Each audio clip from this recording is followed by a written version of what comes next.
Exactement. Alors justement, parmi les autres défis, il y a le règlement des litiges, dont on a déjà beaucoup parlé dans le premier panel.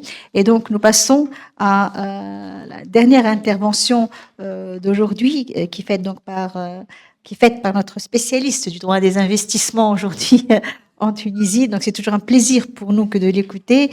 Donc, la professeure Rim Ben Khalifa de la faculté de droit et des sciences politiques de Tunis, qui va donc évoquer le règlement des litiges liés aux investissements dans le cadre de la ZLECAf, donc intitulé très provocateur, vers l'émergence d'un modèle africain de justice économique. Donc, on vous écoute.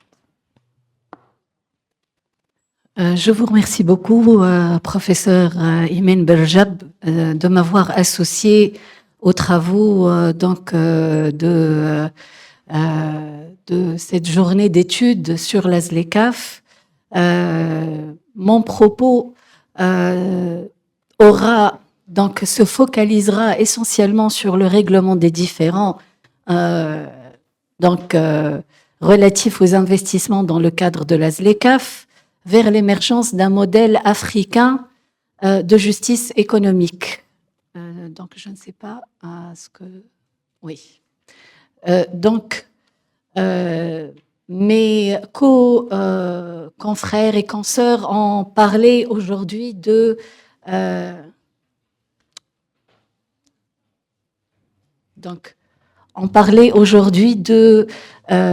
protocole sur l'investissement de la ZLECAf. Je ne sais pas, il y a un petit problème technique ou c'est moi qui ne... Donc, mon propos, c'est bon, merci beaucoup, se focalisera essentiellement donc sur le règlement des différends relatifs aux investissements dans le cadre de la ZLECAf. Bien évidemment, je m'attaque à une thématique un peu difficile puisqu'il n'y a pas de base juridique définitive, il n'y a que des projets pour l'instant, il y a des propositions, mais le protocole sur le règlement ou l'annexe au protocole sur l'investissement peine à voir le jour. La conclusion par les États africains d'un ensemble d'accords visant à harmoniser les politiques nationales en matière de commerce et d'investissement, visant une intégration intra-africaine, a vu le jour depuis des dizaines d'années. Il y a un ensemble d'accords que mes confrères et consoeurs ont développé aujourd'hui. Le protocole à l'accord portant création de la ZLECAf relatif à l'investissement de 2023 aura probablement un impact majeur sur le développement économique intra-africain. Mais pour atteindre cet objectif d'intégration, les mécanismes de règlement des différends disponibles doivent être perçus comme étant adéquats et légitimes.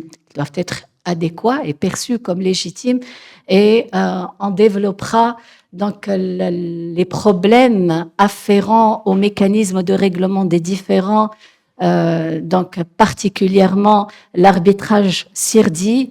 Les préoccupations des pays africains, si on essaie de les résumer, se focalisent sur 4 problématiques essentielles.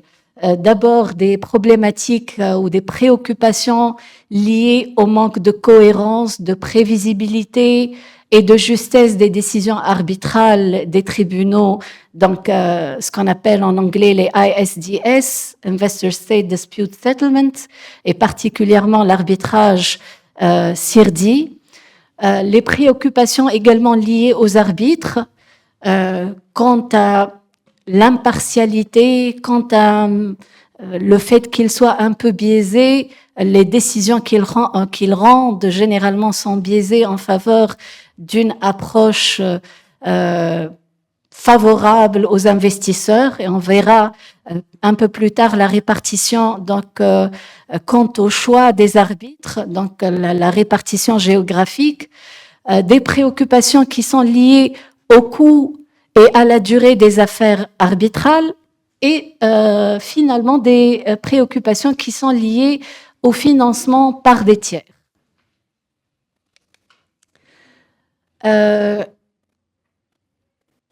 Donc, les États africains et le CIRDI.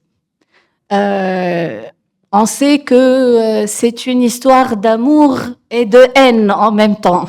Le nombre d'États membres du CIRDI est en augmentation constante, on le sait, depuis la signature de la Convention de Washington en 1966. Donc, en 2024-2025, le nombre d'États signataires à la Convention de Washington s'élève à 158, si je ne m'abuse. Je pense que c'est 159, selon les dernières statistiques.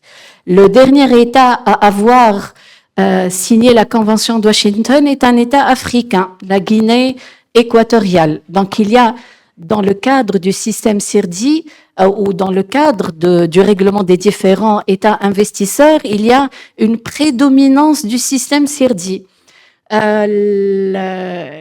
Donc, cette prédominance a poussé les rédacteurs du projet de l'annexe 1, règles et procédures gouvernant la gestion et le règlement des différends en vertu du protocole sur l'investissement, qu'on appellera annexe 1, projet 2022, prévoit, donc cette annexe prévoit que le secrétariat de la ZLECAf conclura les arrangements nécessaires avec le CIRDI pour assurer la bonne administration des procédures d'arbitrage, bien sûr dans le cadre des différentes matières d'investissement relatifs à la ZLECAf. Donc il y a une sorte de coopération avec le secrétariat ou avec le CIRDI en général. Donc, une des premières préoccupations auxquelles fait face le système arbitral donc, dans le cadre de la ZLECAf, c'est l'impact financier que les sentences arbitrales pourraient avoir sur des États parfois en détresse financière. Le montant total des actions intentées contre les États d'Afrique depuis 1993 s'élève à 60 milliards de dollars US. Toutefois, la somme véritablement réclamée par les investisseurs n'étant connue que dans un peu plus de la moitié des cas, parce que ce ne sont pas tous des affaires CIRDI, il y a des affaires ad hoc, on peut raisonnablement imaginer que le total avoisinerait en réalité le double de ce montant. Quelques affaires qui ont fait couler beaucoup d'encre est l'affaire Union Fenosa contre l'Égypte. La plainte qui a été déposée par l'Union Fenosa Gas devant un tribunal CIRDI portait sur un montant de 3,2 milliards de dollars. Donc la joint venture hispano-italienne reprochait à l'entreprise publique égyptienne d'avoir interrompu son approvisionnement en gaz à la suite du printemps arabe. Donc, c'est une des affaires africaines dans laquelle l'investisseur avait demandé un dédommagement, un des plus importants dédommagements dans le cadre des affaires africaines. Donc, quelles sont les indemnisations réelles qui ont été accordées dans le cadre de l'arbitrage CIRDI? Si on se réfère au rapport annuel du CIRDI de 2025, qui vient il y a quelques jours de tomber, 2% des affaires qui ont été, 2% des sentences arbitrales rendues ont condamné les États à payer entre 500 et 999, c'est-à-dire presque 1 milliard de dollars de dédommagement. 12% entre 100 et 499 millions. 15% entre 10 et 49 millions, moins de 10 millions dans 10% des cas, et aucune indemnisation n'a été accordée dans 51% des cas. Donc, c'est dire que parfois, la peur que souffle dans le cœur des Africains l'arbitrage Sirdi n'est pas vraiment fondé. Donc, États africains ayant perdu le plus grand nombre de procès. Donc, si on évalue les décisions arbitrales par pays, on se rend compte que un des pays, les quelques pays qui ont le plus perdu de procès ou d'affaires arbitrales, la Libye, le Zimbabwe, le Burundi et le RDC, la République démocratique du Congo. Concernant l'impact financier des sentences arbitrales, on a parlé de l'Union Fenosa. Il y a également l'affaire El Kharafi contre la Libye. Il y a Marsek contre l'Algérie. Donc, des sommes colossales ont dû être payées dans ces affaires-là, qui varient entre 2 milliards de dollars et dans le cas de El Kharafi, 935 millions de dollars. Donc, quelle est la nationalité des investisseurs en Afrique? Donc, dans la majorité des cas, des affaires arbitrales introduites contre des États africains, la plupart, ce sont des États extra-Afrique, c'est-à-dire des États occidentaux pour la plupart. Donc, 70% des affaires ont été introduites par des investisseurs européens. Le reste du monde, 19%, et les États-Unis, 11% des affaires introduites contre des États africains. Concernant la répartition des affaires enregistrées au cours de l'exercice 2025, donc devant le CIRDI, toujours selon le rapport annuel du CIRDI de 2025. Donc, il y a une nouvelle affaire qui a été introduite contre la Tunisie, une affaire contre le Maroc et une affaire contre l'Algérie. Le total des affaires donc contre des États africains s'élève à peu près 20 ou 25% du total du nombre d'affaires introduites devant le CIRDI.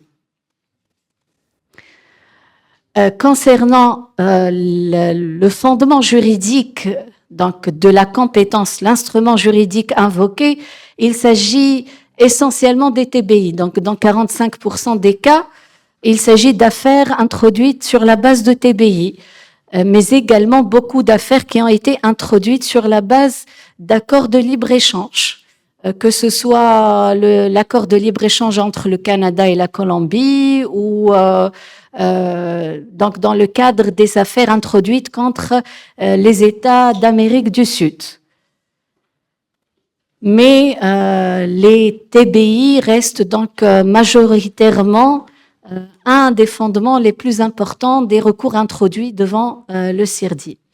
La répartition géographique des affaires qui ont été enregistrées au cours de l'exercice 2025 par le CIRDI, on trouve que le Moyen-Orient et l'Afrique du Nord, et on a vu que uniquement 3 affaires ont été introduites contre des États d'Afrique du Nord, ainsi que l'Afrique subsaharienne, 24%, donc le total c'est 30% des affaires introduites contre des États africains l'ont été donc devant le CIRDI.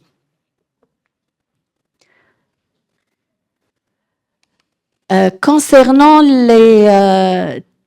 les accords, y compris les TBI et les accords de libre-échange, donc il y a 2625 accords en vigueur donc à ce jour. Coexistent dans le cadre de ces accords des accords de l'ancienne et de la nouvelle génération. Donc les accords de la nouvelle génération qui prennent en considération les intérêts des États d'accueil, un assainissement des modes de règlement des différends, la question du développement durable, etc. Donc, ce ne sont pas des questions que je vais pousser plus ou approfondir plus. Donc, quelles sont les innovations et ruptures avec les TBI? Donc, les TBI classiques, on a vu que, et par rapport à l'ASLECAF, au protocole sur l'investissement, les parties dans les TBI classiques, il s'agit d'États et d'investisseurs étrangers. Dans le protocole de l'ASLECAF sur l'investissement, il s'agit d'États africains et d'investisseurs régionaux. Concernant la philosophie générale, dans les TBI classiques, il s'agit d'une protection poussée des investisseurs, alors que dans l'ASLECAF, il s'agit d'instaurer un équilibre entre les investisseurs régionaux et les États d'accueil. Concernant le règlement des différends, les TBI classiques renvoient généralement à l'arbitrage CIRDI ou à l'arbitrage ad hoc, selon les règles de la CNUTSI, alors que de l'approche africaine, une tendance vers la conciliation, les méthodes amiables est plus privilégiée. Comme l'a invoqué tout à l'heure Monsieur Bouzaïen, donc les TBI intra-africains qui existent et qui coexistent avec le protocole de l'ASLECAF, vont s'éteindre dans un délai de 5 ans. Et donc, le protocole de l'ASLECAF est appelé à remplacer ces TBI préexistants. Donc, concernant la Tunisie, les TBI de la Tunisie montrent, donc l'examen des TBI de la Tunisie montre qu'ils sont de l'ancienne génération, donc principalement de l'ancienne génération. Mais on sait qu'il y a un modèle de TBI qui n'a pas été publié, qui reste donc confidentiel et qui a pris en considération la tendance vers le rééquilibrage des intérêts en jeu entre les intérêts des investisseurs et les intérêts des États d'accueil ou de l'État d'accueil. Le pays a préparé donc un nouveau modèle selon les recommandations de la CNUSED qui intégrerait plusieurs éléments liés aux objectifs de développement durable et qui recherche une certaine cohérence avec le protocole de l'ASLECAF. Donc la plupart des TBI qui ont été conclus par la Tunisie ont été conclus dans les années 90. Donc 28 des TBI qui sont en vigueur ont été conclus entre 90 et 99. 2000 et 2009, 4 TBI ont été conclus. Et je pense en 2020 et 2024, aucun TBI n'a été conclu. Et je pense qu'on est en train de négocier un TBI avec le Japon. Donc la problématique qui se pose, même si mon propos est donc de discuter de certains points sans véritablement donc organiser ces idées, est-ce qu'on peut parler réellement d'une souveraineté retrouvée, une souveraineté contentieuse retrouvée dans le règlement des différents États investisseurs? La première question ou le premier objectif, c'est d'anticiper le contentieux, d'essayer de régler le contentieux avant qu'il ne devienne un véritable différend entre l'investisseur et l'état d'accueil. Donc, la meilleure défense, comme on dit, c'est l'anticipation contentieuse. Et ce, en l'intégrant dans l'action administrative, et ce, par la création de cellules internes de gestion des risques contentieux. Le deuxième point, c'est le règlement amiable. Le protocole sur l'investissement renvoie à la conciliation, à la médiation comme moyen à privilégier, donc avant le recours aux méthodes juridictionnelles de règlement des différends. mais mon propos se focalisera sur l'aspect contentieux. Donc, il y a certaines conditions qui ont été établies par le protocole, donc le projet plutôt, l'article 7 du projet de l'annexe 1, règles et procédures gouvernant la gestion et le règlement des différends en vertu du protocole sur l'investissement établissant la ZLECAf, qu'on a appelé le projet 1.0 de février 2022. Donc, et pour saisir les juridictions qu'on va citer un peu plus tard, il y a une condition. Pour saisir l'arbitrage, il y a deux conditions. La première condition, c'est qu'on doit renoncer à tout recours devant les tribunaux locaux. D'accord? Ceci pour éviter le forum shopping. Limite, il y a une deuxième limite ou une deuxième condition, c'est la limite temporelle de 3 ans depuis la connaissance du préjudice ou la connaissance de la violation. Quelles sont ces juridictions qui ont été choisies dans le cadre du projet? Il y a donc, de manière surprenante, le projet a cité ou a fait renvoi aux juridictions traditionnelles, qui sont le CIRDI et l'arbitrage ad hoc CNUTSI, ou tout autre institut ou règle d'arbitrage. Donc, la nouveauté, c'est qu'on a prévu donc un recours aux institutions africaines ou centres de règlement des différends africains. Donc ça, c'est l'innovation apportée par le projet. Il ne s'agit que d'un projet. Pour l'instant, il n'y a rien de définitif. Il y a des négociations sur la question. Donc il y a une forte flexibilité et l'inclusion des institutions africaines pour l'arbitrage.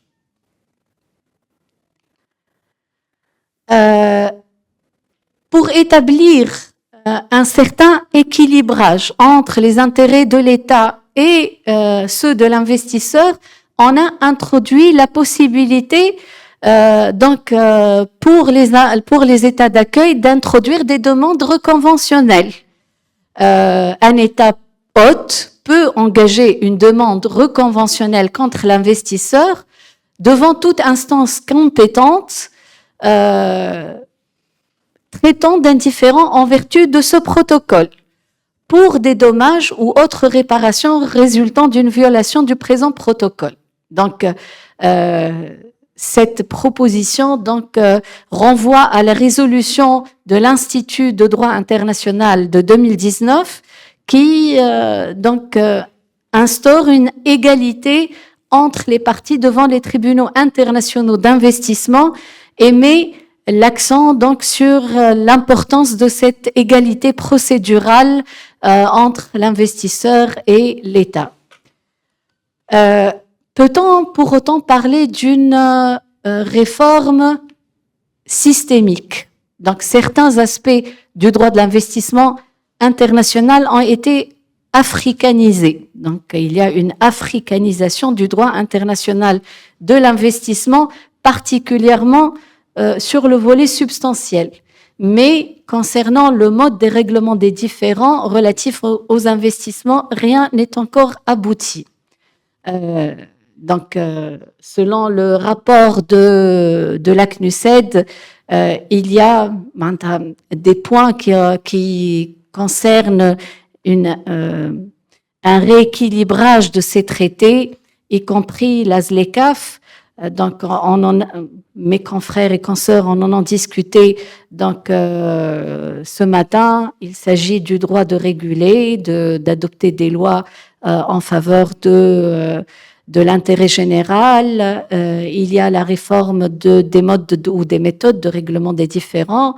Il y a les obligations qui sont les obligations des investisseurs qui sont intégrées dans ces accords. Donc, l'africanisation du droit ou des modes de règlement des différends, on le constate par une tendance vers l'africanisation des tribunaux arbitraux. si on se réfère au rapport annuel du CIRDI de 2025, on se rend compte que la répartition géographique des nominations d'arbitres par le CIRDI et par les partis, donc l'origine des arbitres est à 39% l'Europe occidentale. Donc il s'agit d'arbitres ayant la nationalité de pays d'Europe occidentale.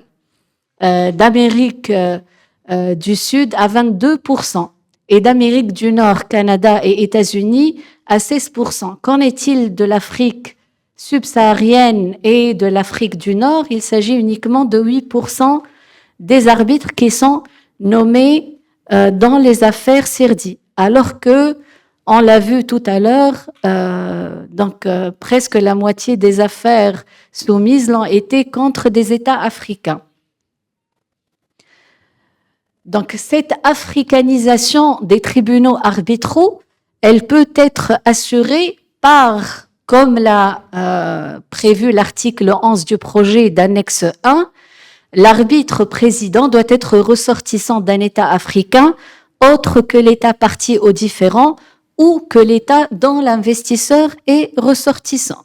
Donc, c'est un moyen d'africaniser un peu le monde de l'arbitrage. Il y a également la moralisation de l'activité des arbitres. Un des problèmes qui avait été posé par l'arbitrage CIRDI, c'est le fait que ces arbitres pouvaient avoir une double casquette. Ils pouvaient être arbitres dans une affaire, par exemple, contre la Tunisie, et avocat dans une autre affaire toujours contre la Tunisie. Donc, cette double casquette a mis à jour le problème d'impartialité de certains arbitres. Donc, dans le projet d'annexe, on impose que cette double casquette n'est plus autorisée. Donc, soit on ne peut pas être arbitre et agir simultanément en tant que conseil. Une des questions aussi relative au règlement des différends concerne la transparence de ces procédures. La possibilité d'intégrer, de permettre aux amicus curiae de prendre part aux procédures arbitrales impliquant des États africains, donc dans un contexte de litige intra-africain, donc dans le cadre de la ZLECAf. Donc également le fait que la procédure elle-même soit transparente. Concernant le financement par des tiers, une partie au différend devra déposer un avis écrit divulguant le nom et l'adresse de tout tiers non parti ayant fourni des fonds pour la poursuite ou la défense de la procédure directement ou indirectement, par don, subvention ou en échange d'une rémunération dépendant des résultats. Le recours contre les sentences arbitrales, un des recours possibles est la possibilité d'introduire un recours en appel. On sait devant un organe d'appel du type ORD de l'OMC. Mais on sait que pour l'arbitrage traditionnel classique, les modes de règlement classique, c'est le recours en annulation devant soit des juridictions nationales, soit dans le cadre du CIRDI, devant des comités d'annulation du CIRDI lui-même plutôt, du Centre de règlement des différends. Donc, si on veut récapituler, pour le protocole de la ZLECAf, concernant le choix du forum d'arbitrage, plusieurs options ont été proposées. Donc, soit une institution africaine CIRDI, CNUTSI, ou autres règles. Les les TBI classiques, donc le choix c'est vers des méthodes classiques de règlement des différends, arbitrage, CIRDI ou CNITSI. Donc l'innovation, c'est une inclusion forte des institutions africaines et une flexibilité accrue. Je vais me contenter de renvoyer uniquement à quelques questions. Concernant les dommages et intérêts punitifs, ils sont totalement interdits dans le cadre de la ZLECAf, alors que parfois accessibles dans le cadre de certains TBI. Pour l'appel, la révision et l'annulation, dans le cadre de la ZLECAf, on a proposé la possibilité d'avoir recours à un organe d'appel, mais il s'agit d'une possibilité peu fréquente dans le cadre de l'arbitrage donc traditionnel. Quelles sont les questions qui n'ont pas été incluses dans le cadre de l'annexe sur le règlement des différends? On renvoie particulièrement à la question de la coordination des procédures dans les nouveaux traités africains d'investissement et particulièrement la ZLECAf. Il n'y a pas de mention à la possibilité de consolidation des affaires, et ce pour éviter donc les abus par le biais des forums shopping. Il n'y a pas de dispositions relatives à la electa unavia ou ce qu'on appelle le fork in the road clause. Donc c'est important d'inclure une telle disposition.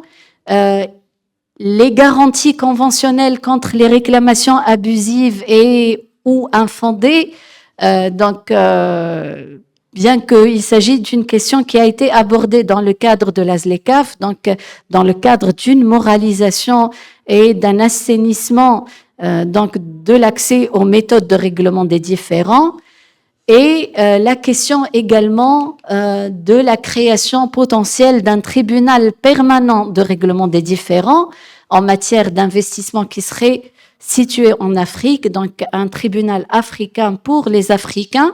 Donc les partisans de cette approche soutiennent qu'elle permettrait un règlement équitable des différends qui tiendrait donc des intérêts en jeu de toutes les parties prenantes. Qu'en est-il de la Tunisie? Quelle est la position de la Tunisie? Et je parle sous le regard avisé de Monsieur Bouzaïen. Donc, bien qu'il n'y ait pas de déclaration publique clairement identifiée pour la Tunisie, ainsi que l'Égypte et le Maroc sur la question des méthodes de règlement des différends, ces pays figurent parmi ceux qui ont un grand nombre de TBI qui contiennent donc des dispositions relatives au mode de règlement des différends renvoyant à l'arbitrage. Cela suggère une position potentiellement plus favorable à l'arbitrage, mais aucune confirmation explicite de cette position n'a été évoquée. Mais des échos suggéreraient donc une faveur à l'arbitrage, et ce pour éviter que les investisseurs hors Afrique puissent avoir un accès donc à l'arbitrage, un avantage par rapport aux investisseurs africains, et parce que la Tunisie pourrait être un hub pour l'Afrique, donc et éviter que ces investisseurs donc étrangers hors Afrique puissent avoir un accès à l'arbitrage CIRDI et en même temps par le biais des TBI traditionnels et en même temps avoir les avantages que propose la ZLECAf. Donc toujours cette concurrence avec les TBI de l'ancienne génération. D'autres États sont plus hostiles à la possibilité d'inclure donc l'arbitrage et particulièrement l'Afrique du Sud. Mes collègues en ont parlé donc aujourd'hui. Donc l'approbation par le projet de protocole des mécanismes traditionnels de règlement des différends contraste fortement avec son orientation plus générale qui s'éloigne des normes établies en matière de protection des investisseurs.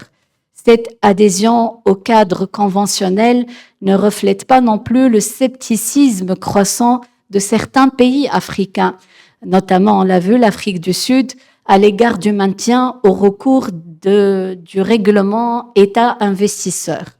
La version finale de l'annexe du protocole relative au règlement des différends qui aurait dû être adoptée, mais je pense qu'elle devrait être adoptée après l'entrée en vigueur du protocole sur l'investissement, c'est ça.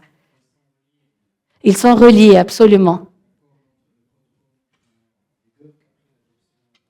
Absolument. Donc, donc la version finale de l'annexe n'entrera en vigueur ou ne devra être adoptée qu'après l'entrée en vigueur du protocole, c'est ça?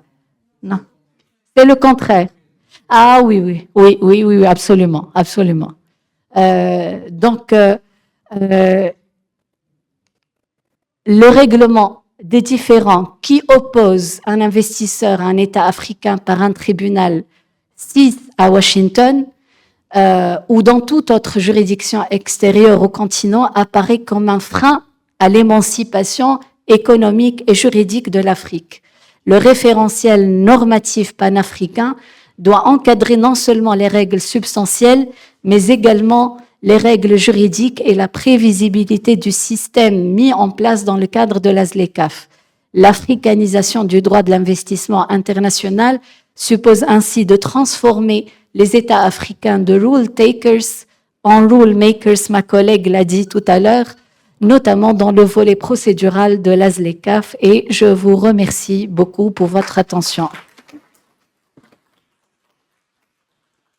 C'est nous qui vous remercions, cher professeur Elim Ben Khalifa, pour cette excellente présentation où vous avez mis en relief donc l'innovation et les ruptures finalement de la ZLECAf en matière de règlement des différends. Donc, comme le suggère l'intitulé de votre présentation, donc on assiste à l'émergence d'un modèle africain de justice économique. Donc, on a beaucoup entendu l'expression l'africanisation du droit de l'investissement.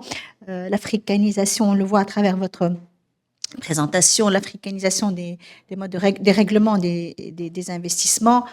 Bon, moi, je voudrais terminer par cette question, est-ce un mythe ou une réalité?